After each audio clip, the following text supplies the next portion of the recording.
Hey guys, welcome back to the channel. Just a quick video with the M5 today, where I am going to be doing something to improve the looks of the car and basically go from this to this.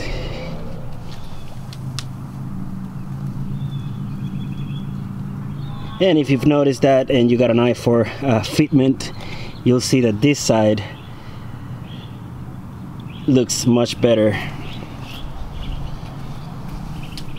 than this side, and it's basically because by design, I guess this car, you know, obviously comes with a staggered wheel setup, so the wheels on the rear are wider than the wheels up front by actually 1 inch, but these are also just much closer to I guess the chassis, and the fenders here make it look like the wheel is like sunken in significantly, and that's something I've just never liked. So it also appears, or makes it look like the car is sitting higher than it really is, because you know, the further you push the tire inside, the more of a wheel gap you'll notice.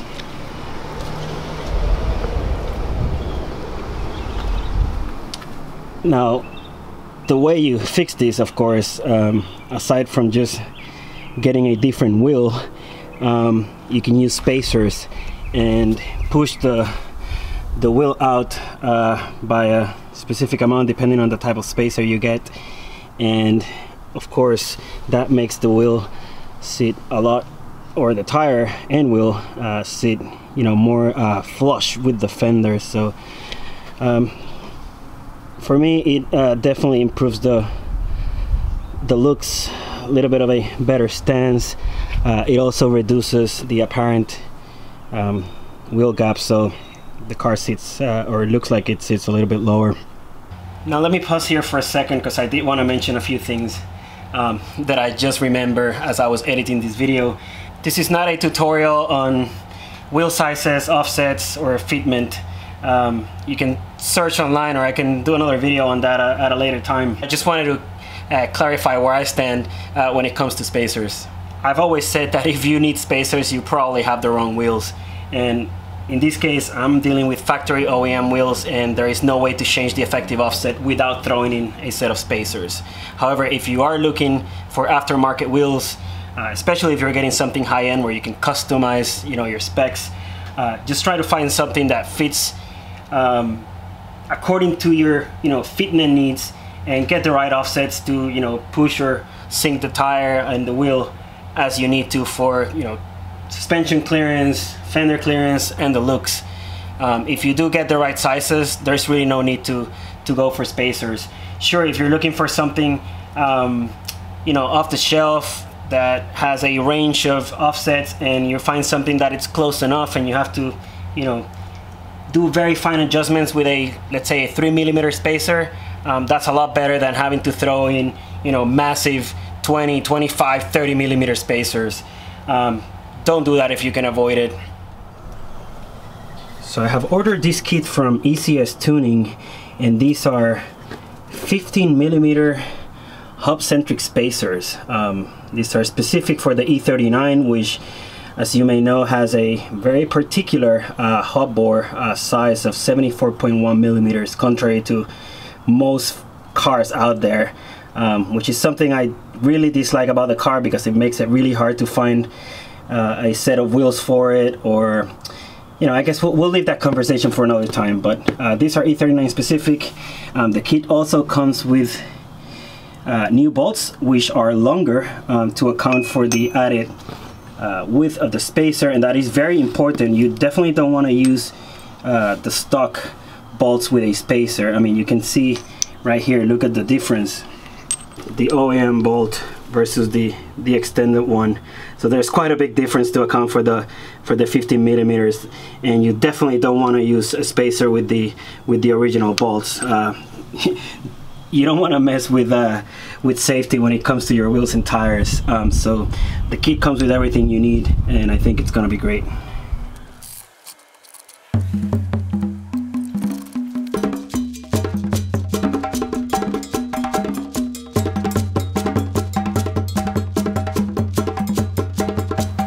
So one of the things that is important for you to do when installing spacers is to make sure that all surfaces, all mating surfaces are clean of rust.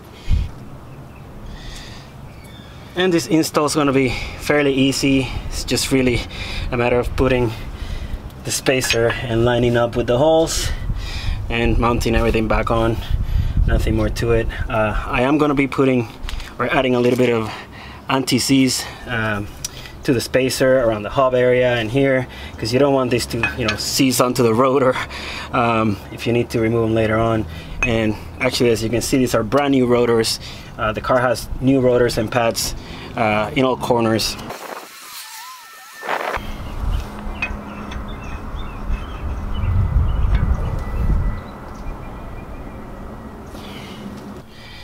What you definitely don't want is anti-seize on the bolts, on any other threads. May go without saying, but I've seen some resources online recommending that.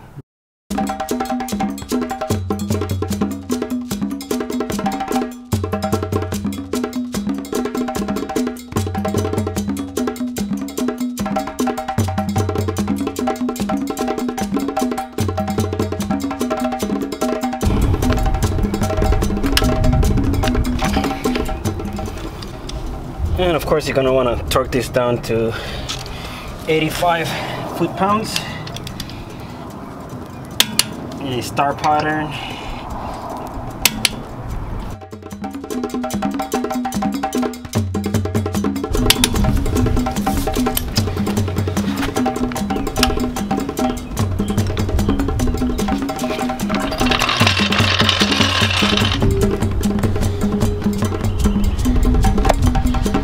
Pretty much it for the install,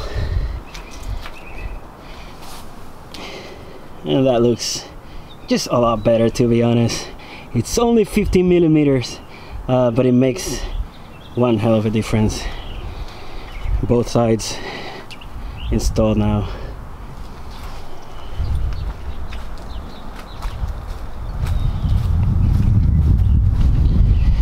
Here's a shot from the rears.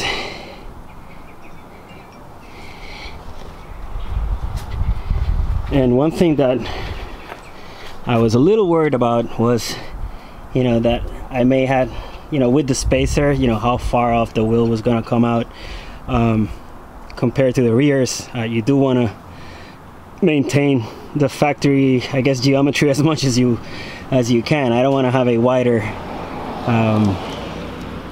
track in the front than the rears, but yeah, it's still, you know, I guess it's hard to tell with this angle, but let's just say it does not come out more than the rears, at least not from what I can tell visually. It's not like I've taken any scientific measurements or anything like that. Now, I only ordered spacers for the front wheels. I don't really mind how the rears look, to be honest, but just for giggles, I did install the 50 millimeter spacer on this wheel just to see how it would look, and it is definitely more aggressive. I mean, wheel stands out a lot more. It'll probably rub if I go through major bumps on the highway or something like that. But here's just so you see the difference between stock and with the 50 millimeter spacer, which is again probably too much for the rear anyways. I just wanted to see how it would look. Maybe a 5 or a 10 millimeter would be nice on the rear with this setup. Not sure. In terms of the wheel gap, it doesn't really do much for it. With the springs I have on this car right now, it looks like there's a little bit of rake. You can see how the rear sits a bit higher than the front, so I don't know. I may just go coilovers in the future so that I can adjust everything to my liking, but for now that'll do.